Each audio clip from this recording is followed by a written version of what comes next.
Welcome to Lancaster News Network. I am your host, Lady Harriet. Today's newscast is focusing on our rulers and how they obtain their power. At the top of the hour, we have our first breaking news story. We take you live to Hotspur's departure from the castle. We have our own Lady Margaret there on the scene. All right, this is Lady Margaret on the scene. We're trying to get whatever we can out of Hotspur on the battlefield. Follow me.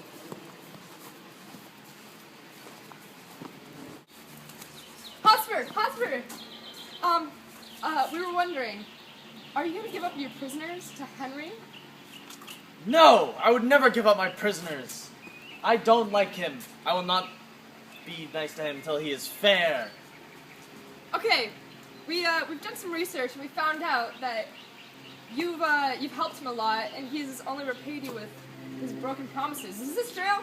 Yes! The king is full of broken promises, and I am not going to support him until he fulfills his promises to us.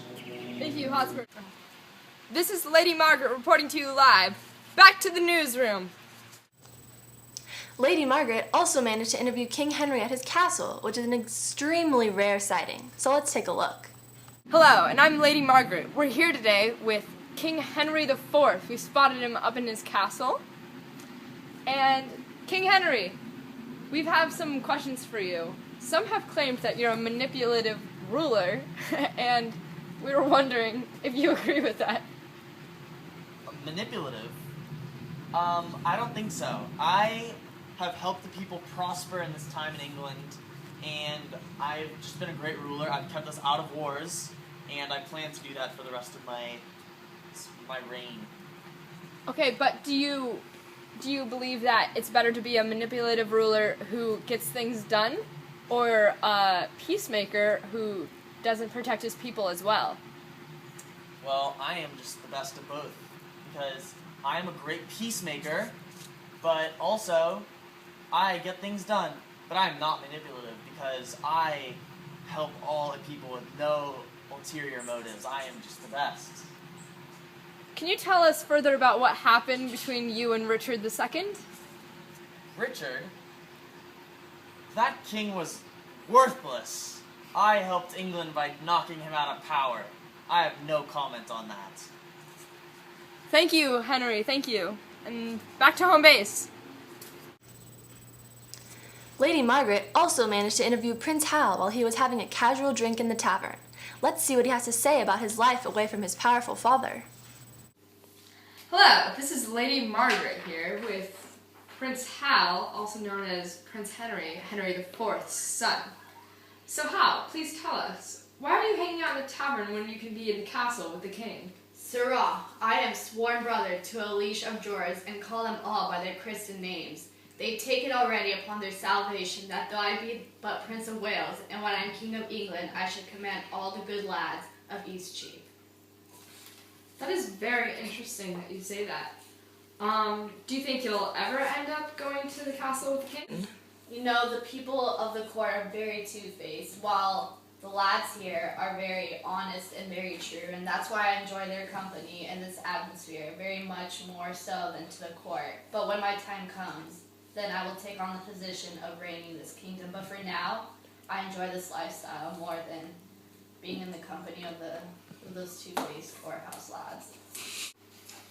Thank you for joining us, Hal. Back to you, Lady Harriet, at home base. Earlier today, one of LNN's trusted viewers caught a glimpse of Prince Hal and sent in this never-before-seen footage.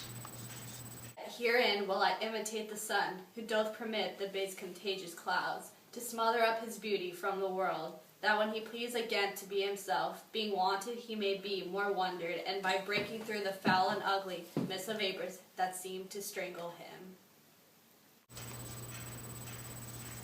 What a sight! Seeing Hal in his own element, talking about his descent into power, that was great.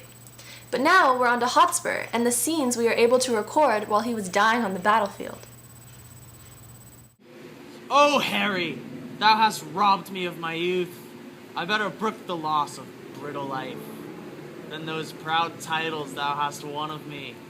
They wound my thoughts worse than thy sword, my flesh. But thoughts, the the slaves of life, and life times food. And time that takes survey of all the worlds must have a stop. Oh, I could prophesy, but that the earthy and cold hand of death lies on my tongue. No, Percy, thou art dust, and food for.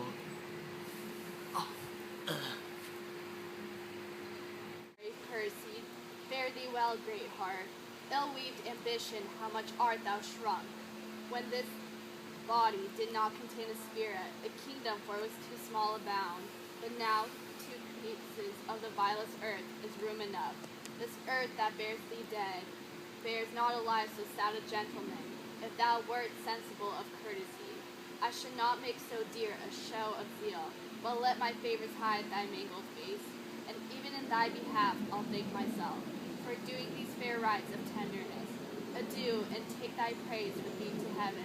Thy ignominy sleep with thee in the grave, but not remembered in thy epitaph.